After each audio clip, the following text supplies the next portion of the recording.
Hey guys, so we are to the final video. Um, we have 3 sections left to cover. They are pretty in-depth, so I'll just get started. We've got the endocrine system. That will be 6 questions on this final exam. We have DKA, HHNS, nursing treatment, and hyperglycemia in critically ill patients, along with insulin administration. So I'm just going to start at the top. DKA is diabetic ketoacidosis. Commonly occurs in type 1 diabetics. This is caused by a lack of insulin in the body. The glucose, because there isn't any insulin, glucose can't get into the muscles,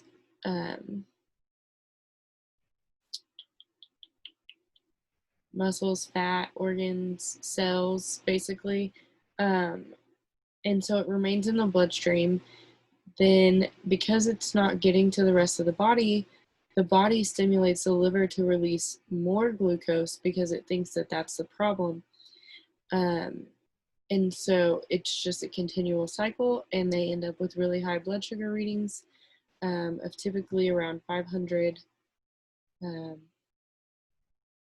Anyway, common causes of this are infection and socioeconomic factors that lead to the patients not taking their insulin, or not having enough, or not having any at all. So now we're going to talk the pathophys of DKA, and I'm going to describe it as signs and symptoms because I feel like that makes more sense. So DKA causes severe diuresis. Because of this, they lose water, sodium, potassium, magnesium, and phosphates. Then they become severely dehydrated. We all know what this looks like, but here's a few things we might not think about. This increases the viscosity of the blood, leading to thromboembolisms, decreases your organ perfusion because there's not as much blood to go around, so they can have hypovolemic shock and decreased kidney function. Then the buildup of lactic acid, because it can't be carried out of the body, contributes to metabolic acidosis. Then they go into ketosis. They have ketone body buildup. They will start breathing it off because it will come out in your lungs and your kidneys, but your lungs. So that leads to the fruity breath. And then your brain can't use ketones to function, so you'll have diminished brain function when you go into that type of ketotic state. Then they can go into complete organ failure and then death following that. Only 2 to 10% of patients who come in with DKA end up dying. So now we'll talk about HHNS, which is hyperglycemic hyperosmolar non-ketotic syndrome. It's very similar to DKA, but there are a few differences. This is common in type 2 diabetics. It's the same as DKA, only the hyperglycemia is more pronounced. It's typically over 600 milligrams per deciliter and can reach as high as 1,000. Ketones are not produced during this because insulin is still present in their body, just enough to allow glucose in, and normal cellular respiration is still occurring. Man, I'm really saying a lot this evening. Okay, so nursing treatment of DKA and HHNS is very similar, so I'm just going to go through it. We're going to start at the airway. We're going to provide supplemental oxygen, and they might even need ventilation. Then we're going to do fluid therapy to correct vascular volume, increase perfusion to vital organs. There is a fluid replacement table on page 396 that describes how much fluid they need to replace the fluid they've lost and how you add that up. Electrolytes will be corrected with IV fluid therapy as the doctor orders it. And once the patient's blood glucose reading is down to 250, we're going to add dextrose 5% to their IV fluid to prevent hypoglycemia. Hemodynamic monitoring may be indicated if the patient has pre-existing conditions such as renal failure, heart failure, pulmonary disease, things like that. Since we're giving them so many fluids, we're going to monitor for signs and symptoms of fluid overload. We're going to do vitals hourly. They're going to be on a strict intake and output. We're going to weigh them daily and do neurological assessments on these patients. Once we institute insulin therapy, well, before we institute insulin therapy, we are going to identify and correct hypokalemia and run renal function labs. Then we can start insulin therapy. Traditionally, it's started at 0.1, so 1/10 of a unit per kilogram per hour. And we use regular insulin for these drips. So once we've done all of those things, we're going to treat the precipitating cause. Some examples could be myocardial infarction, sepsis, drug toxicity. There are others, but those are the most common causes. And then once they have recovered for the most part, but before they go home, we're going to do patient education on basic diabetic knowledge, how to monitor their blood glucose, how to recognize and treat hyper and hypoglycemia, diet and exercise that's recommended for them, awareness of their medications, what they're for, side effects, how often they need to take them, all things related to their medications. Proficiency in insulin administration, insight into complications and preventative measures. So things that could go wrong and how they're going to prevent those from happening. Diabetes management during an illness. This is one of the things that can lead to DKA and HHNS because they don't realize that they still need their insulin even though they're sick.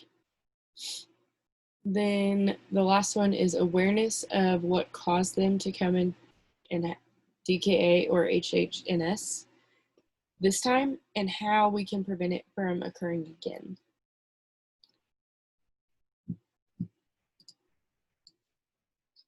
So hyperglycemia in the critically ill patient. Research has shown that hyperglycemia has inflammatory effects on the body. This results in increased length of stay, complications, and mortality, as well as an increased cost of their stay. Recognizing and managing hyperglycemia results in better quality of care. Critical illness creates stress on the body. The physiological response is to enter a hypermetabolic state to help the body heal. This produces two different reactions. So first, we have the body's reaction to counter regulatory hormones directly produces hyperglycemia. And second, the pro-inflammatory factors cause insulin resistance during illness. So these inflammatory results of hyperglycemia cause reduced blood flow to cellular tissues and organs. And they found that the glucose control range is actually 140 to 180 milligrams per deciliter, with our true goal to keep it closer to 140 than to 180. For our insulin administration, insulin has two functions in the body. The first one is moving the glucose from the bloodstream into the muscle, fat, and liver cells for use. And the second one is to stimulate the liver to store excess glucose in the form of glycogen. Insulin administration protocols, they're different in every hospital, but for the most part, you can plan on taking blood glucose readings every 4 hours and administering insulin sub-Q as ordered. They also, it varies from hospital to hospital on whether nurses can change the titration of the insulin. I know that where we did our clinicals, they could, but there are specific doctors that don't like that. Um, so just know the protocols where you work. But for the test, plan on every 4 hours with insulin administration following. So now we're going to move on to sepsis. Sepsis has 10 questions. It's going to be, we'll talk about sepsis and like the qualifying factors, SIRS, severe sepsis, septic shock, nursing management, DIC, and MODS.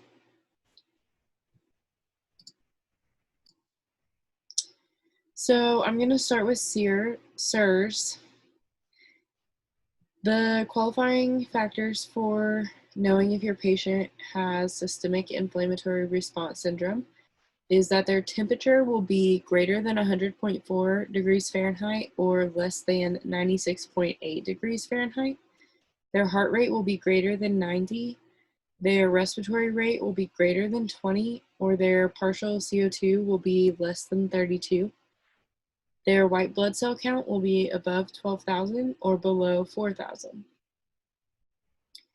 Then sepsis, the qualifying factors for sepsis are that they will have infection and organ dysfunction. There is a assessment in the book. I don't remember what page, but I go over it right here. So it's called the SOFA, Sequential Organ Failure Assessment. And how we do this is we start with respiratory and we evaluate it with their partial O2 and their FiO2. And then we look at their cardiovascular and we use their MAP and vasopressor administration to evaluate this. And then their coagulation, we look at platelet count. Renal, their urine output and their creatinine level. And then their CNS, we look at the Glasgow Coma Scale rating. And for their liver, we look at their bilirubin level. Then we also evaluate for new signs and symptoms of infection. So if they're having a cough, do they also have a sputum change? Nausea, vomiting, or diarrhea? Do they have rebound tenderness or abdominal pain? Dysuria, frequency, or pain on urination? Do they have a new heart murmur or a change in the existing murmur? This can indicate endocarditis. Do they have a headache or mental status change? And do they have redness, tenderness, or drainage at any site on the skin? So the severe sepsis qualification criteria is we're going to evaluate for acute lung injury. This will present as tachypnea or hypoxemia. Then we're going to evaluate coagulation abnormalities or thrombocytopenia. Neurologic dysfunction, we evaluate this. They will have a sudden change. They can have confusion or psychosis with this. Then we're going to evaluate renal dysfunction. This looks like urine output less than 0.5 milliliters per kilogram per hour for at least 2 hours. Then we will evaluate for liver dysfunction. We use jaundice, coagulopathy, and increased bilirubin levels to decide this. For gastrointestinal injury, we're going to look, do they have a stress ulceration, absent bowel sounds, and malabsorption? For cardiac dysfunction, we will evaluate, are they having tachycardia, dysrhythmias, or hypotension? If these are in conjunction with lactic acidosis, it's definitely severe sepsis. So then for our septic shock evaluation, this is significantly shorter. It will have profound circulatory, cellular, and metabolic abnormalities. They will require vasopressors to obtain their MAP greater than 65 once their hypovolemia has been corrected. And then we're also going to check their serum lactate. That'll be greater than 2 millimoles per liter, also in the absence of hypovolemia. These patients are really sick. So our nursing management, First, we're going to measure their serum lactate levels. Then we're going to obtain blood cultures. Then we are going to give a broad spectrum antibiotic and administer a fluid challenge at 30 milliliters per kilogram over 30 minutes. If this does not stabilize their vital signs, we're going to do it again. The intake and output for sepsis patients is not a good indicator of fluid resuscitation. And while we're doing this, we are going to monitor for fluid overload. We have gone over the fluid overload symptoms repeatedly through this review, so I'm not going to go through those symptoms here. Vasopressor administration for improvement of MAP is next, if that fluid challenge wasn't working. Then we're going to reassess the fluid volume status and document this. That's just in the book. Then we're going to remeasure the lactate. We're going to maintain glucose control for these patients. If they develop ARDS, we're going to put them on mechanical ventilation. We're going to enhance comfort. This is typically related to a fever, so a cooling blanket is what is recommended because fever is your body's natural reaction, and we're not trying to suppress that as long as it is not harmful to the patient. Then we have nutrition. Oral or enteral feeding is recommended to promote protection of the gastromucosa. Parenteral can be used if they are not able to meet their needs through oral or enteral feedings. And then we're going to communicate with the family and the patient within the first 72 hours of their prognosis. It's hard to determine before that 72 hours is up, but as soon as that 72 hours is up, we need to be talking with the family. So DIC is disseminated intravascular coagulation. MODS is multiple organ dysfunction syndrome. For both of these, identifying and treating the trigger and supporting organ perfusion and function are the main goals. The doctor will do that in order interventions. Okay guys, so now we're on to burns. There's 8 questions about burns on our final. I'm going to share my screen so that you can see the first 2 sections that I am going to be discussing, because I am a visual person and I feel like that will help.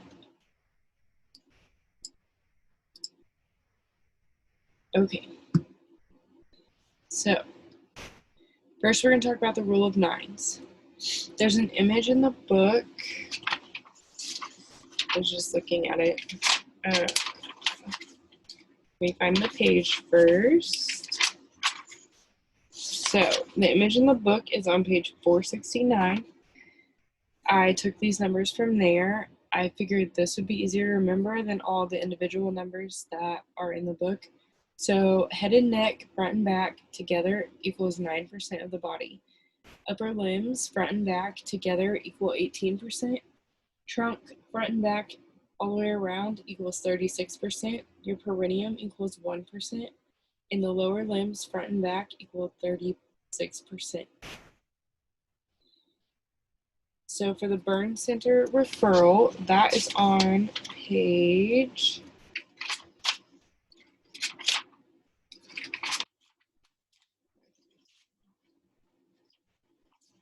a second and I will find it for you. I just looked at this as well. And this on the screen that you're looking at is directly from the book. Oh, here it is. On page 480. So we will make a burn center referral if they have partial thickness burns of greater than 10% of their total body surface area, if they have burns that involve the face, hands, feet, genitalia, perineum, or major joints, if they have 3rd-degree burns of any age group, electrical burns, including a lightning injury, chemical burns, inhalation injury, burn injuries in patients with pre-existing comorbidities, burns and concomitant trauma, which is like a fracture, when the burn poses the greatest mortality threat, If the trauma poses the threat, we will treat the trauma at a trauma center and then ship them out to a burn center. Burns in children and burns in patients who will require special social, emotional, or rehabilitative intervention. So for the nursing care section, I am going to be reading from the book. I have read it, highlighted the things that need to be said, and I will be looking over at my book to do that. So first we're going to do fluid resuscitation. We're going to place a urinary catheter in an NG tube and monitor their heart rate and blood pressure. Then we're going to do airway management. And this is in the order that is in the book. Logic tells me that airway management should be first because safety, but that's not how the book says it. So laryngeal swelling and upper airway obstruction from edema can occur at any time within the first 24 hours of a burn. They encourage early intubation. These patients are typically heavily sedated and sometimes chemically paralyzed. This provides patient comfort and decreases the risk of extubation. Just like any other patient on the ventilator, we're going to do a thorough respiratory assessment, continual monitoring, ABGs. We're going to get a chest x-ray to check for atelectasis, pneumonia, and edema. We're going to check for the tube placement.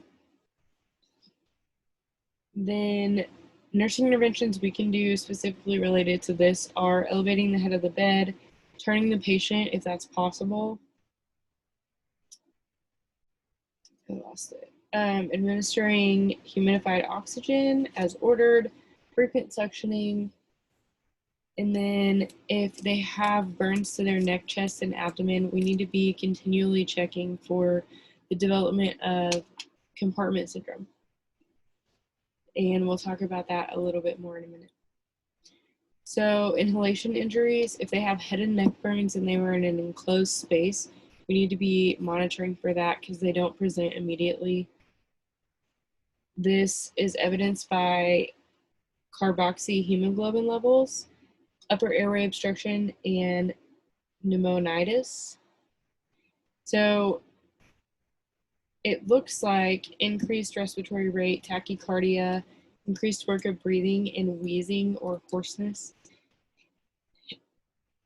And then if they do have to be intubated, we need to continually be checking the ETT tube placement because burn edema can get worse and then better and then worse and then better, which will affect the placement of the tube. The carbon monoxide binds to blood more readily than oxygen does. So CO poisoning, the primary targets are the heart and the brain. And if I'm going to go through the different percents, if they're bound to hemoglobin and what that will look like. So if they have 0 to 5%, that's normal. They won't have any symptoms. If they have 10 to 20, they're going to have a headache, nausea, dizziness, and lightheadedness. If it is 20 to 40%, they'll be confused. They'll have a headache, tachycardia, angina, hypertension, and dysrhythmias. 40 to 60% results in syncope, hypotension, seizures, and a coma. And greater than 60 leads to ventricular dysrhythmias and death. So carbon monoxide poisoning is not a joke, guys. We treat them with high flow oxygen because that will replace the carbon monoxide bonds to the blood. And burn centers typically recommend a hyperbaric therapy. What we watch for if we do that is development of a tension pneumothorax, tympanic membrane rupture, and sinus or ear pain. For fluid resuscitation, these patients need to receive this fluid as soon as possible. It improves their outcomes significantly. There is the Parkland formula. I'm not going to go over that in this video. is on page 484 in your book, and Ms. Pierce has covered it in our lecture. The fluid that is recommended is lactated ringers because of its makeup. If that cannot be used for any reason, we use normal saline, well, hypertonic saline, because it draws water back into the intravascular space. Then moving on, to monitor this fluid resuscitation, we sometimes use invasive cardiac output, especially if they have massive tissue edema. Then if they're elderly, and also if they aren't responding to treatment the way we think they should, because the PAWP is indicative of fluid resuscitation, and we want it at about 18 millimeters of mercury. And we always use our urine output as an indicator, even if we have invasive cardiac monitoring. We also need to be checking their electrolytes. Burns can result in hypo or hyperkalemia. Typically, hyper occurs initially and hypo will occur later. Then compartment syndrome, we're back to that. So abdominal compartment syndrome can be a complication of fluid resuscitation. It is treated by abdominal decompression. They'll either put a percutaneous catheter in to drain it, or they'll have a laparotomy to relieve the pressure. This results in an open wound that cannot be closed until the abdomen has completely decompressed. Pain management is huge for these patients. They are hurting. They're hurting all the time. So we're going to talk about one of the reasons they're hurting, and burn dressings have to be changed frequently. We are going to pre-medicate these patients for pain and anxiety. We're going to monitor their pain, vital signs, and temperature during the dressing change. And each dressing change, we should be visually assessing the wounds for signs of infection, wound healing, and if they're losing the grafts that have been placed. To promote comfort, for me, that always goes hand in hand with pain management. So as they become more alert, they're going to have anticipatory pain and anxiety. They can become really overwhelming because that is a lot of pain at the procedures they have to endure. And this can become so bad that the patient ceases to progress. So we want to prevent that. Narcotics are the main choice for pain management in burn patients.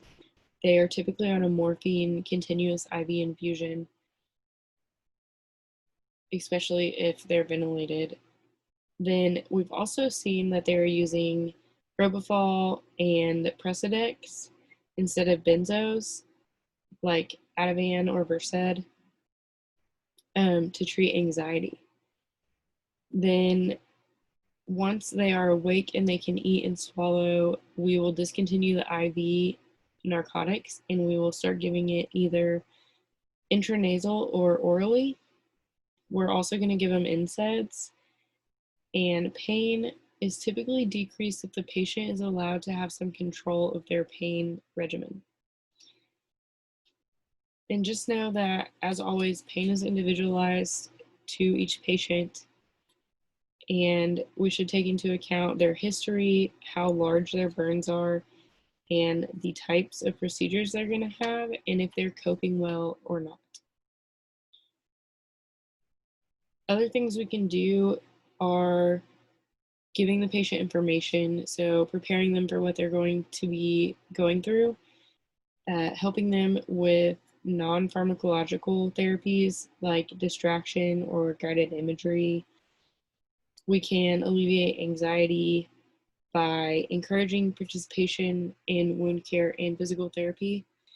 And as I'm talking about this, I'm just remembering there was a Grey's episode where there was two patients that were in a room side by side, and then one patient would come in and talk with the other patient, the other burn patient, while she was getting her treatment. And they noted in the episode that she didn't need as much pain meds because of the distraction of the relationship that she was building with the other patient. I realize that we can't push patients to do this, but maybe developing that relationship ourselves so that we can be that therapeutic person for those patients. Anyway, that was just a little side note. So, nutrition is super important because burn patients enter a hypermetabolic state, and this can cause their energy needs to be as much as 100 times the normal, um, their normal. So they encourage starting nutritional support within the first 24 hours. We are trying to provide it orally if if their burns are not on their face and neck.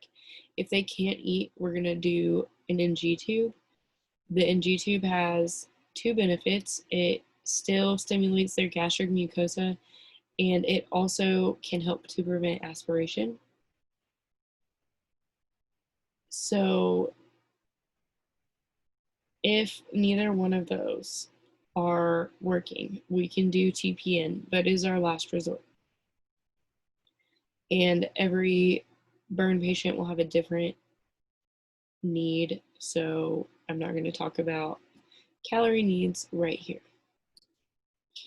So the patients with large burns can develop hyperglycemia, and they'll require intensive insulin therapy. For burn patients, we're actually trying to keep their blood glucose between 80 and 110. Side note, this is what was originally recommended for all critically ill patients and was found to be too demanding and oftentimes threw those patients into hypoglycemia. But apparently it works for burn patients. Those are really intensive units, so I can see why it would work better there. The nurses are responsible for that, and in most burn units, the nurses are in control of the insulin titration and administration in all aspects. So to make sure that we are getting proper nutrition for these patients, they will do indirect calorimetry. I think I butchered that. This is the gold standard. And then they will also do a 24-hour urine sample at least weekly to determine urea nitrogen levels and calculate the nitrogen balance. TPN is the last resort. I know I said that earlier, but here it says why it's associated with increased infection rates in trauma patients and increased mortality in burn patients. I'm not going to go over calculations. I feel like we all know how to do calculations. So this is it. This is the end of our final review. I really hope that it helped you guys, and I will post a playlist so you can listen to it in the morning. Thank you.